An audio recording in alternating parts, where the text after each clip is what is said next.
C'est un forum que nous co-portions, la métropole de Montpellier, avec la Fondation Prospective et Innovation, présidée par Jean-Pierre Raffarin, Monsieur le Premier ministre. Pour travailler sur les relations avec l'Afrique et notamment un soutien aux jeunes entrepreneurs d'Afrique. Nous sommes ici réunis pour parler des projets africains, pour échanger avec des experts sur ces sujets-là. C'est un campus qui est organisé tous les ans ici, avec une dizaine de jeunes qui ont été sélectionnés pour passer une partie à Paris, une partie à Montpellier. Et pour voir vraiment très concrètement comment on peut améliorer les choses, quelles actions entreprendre pour créer encore plus de liens, être encore plus efficace. Avoir non seulement des masterclass pour le développement de leur entreprise, mais aussi pour avoir des contacts avec les entrepreneurs. Bâtir des ponts entre l'Europe et l'Afrique, entre la France et l'Afrique,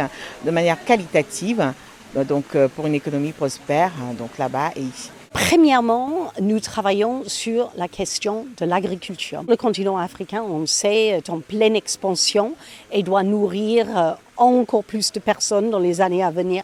Comment nous pouvons accompagner ce changement d'échelle en quelque sorte? En France, vous avez actuellement même une crise agricole qui pourrait trouver des solutions relativement efficaces. Donc en Afrique, étant donné que les besoins aujourd'hui du secteur sont des besoins structurels en matière d'industrialisation, de formation, en matière d'information, de transfert de compétences, vous avez là en fait de nombreux domaines dans lesquels les entreprises françaises pourraient se déployer. Donc pour pouvoir créer de la richesse de manière qualitative.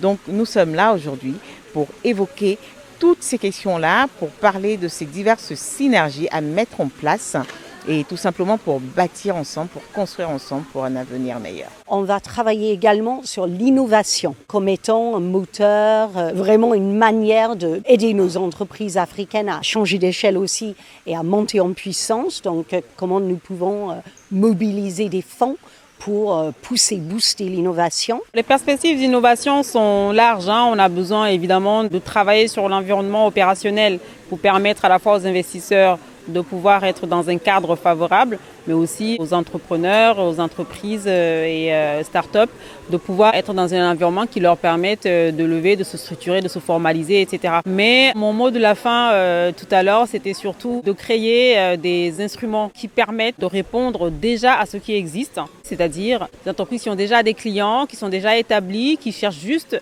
des investissements pour pouvoir répondre à des appels d'offres plus rapidement, des appels d'offres qui existent, mais auxquels ne peuvent pas prétendre parce qu'il leur manque X ressources financières ou techniques qui ne peuvent pas pourvoir en l'état. Donc ça, ce sont des instruments directs qui peuvent être créés aujourd'hui pour financer ces entreprises-là et ces projets-là. Vous savez, en Afrique comme en Europe, le problème du jeune entrepreneur, c'est la solitude face à toutes les complexités. Et construire des réseaux, gagner des amis, partager le projet avec d'autres gens, d'autres jeunes qui sont dans le monde entier, c'est très important. Ici, il y a des jeunes du monde entier qui peuvent discuter avec les jeunes entrepreneurs africains. Donc, ils construisent des familles d'amis qui, ensemble, bâtissent des projets et les partagent. Partager un projet, c'est déjà faire un pas vers la réussite. Et donc, l'une de nos missions clés, en plus du plaidoyer que nous assurons auprès des dirigeants politiques en Afrique et en Europe, c'est celle de l'accompagnement de l'entrepreneur pour l'acquisition d'une part d'une meilleure information, d'autre part pour la mise en relation. On fait beaucoup d'intermédiation entre les entrepreneurs et les partenaires, soit commerciaux, soit techniques, soit financiers. Lorsqu'on va en Afrique, lorsqu'on va collaborer avec l'Afrique, que ce soit pour investir, pour avoir des partenaires techniques ou en coopération échange, il faut avoir l'état d'esprit de s'adapter, de prendre le temps de comprendre comment ça marche, tout comme on le fait quand on va en Asie, quand on va aux États-Unis, quand on va au Japon ou même quand on vient ici. Nous sommes très convaincus à Montpellier que notre voisin le plus proche, c'est l'Afrique. Nous pensons que nous pouvons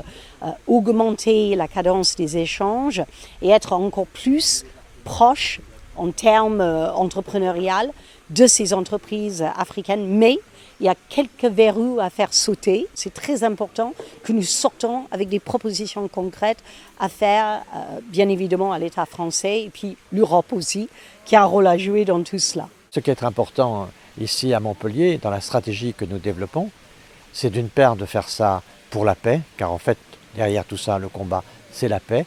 Et puis, c'est aussi, avec la ville de Montpellier, un esprit constructif que nous voulons développer. Car dans ce monde aujourd'hui où la radicalisation gagne tous les esprits, les logiques de rassemblement, du travailler ensemble, sont des logiques positives. Et c'est dans cet esprit positif que nous progressons avec Montpellier dans la géopolitique.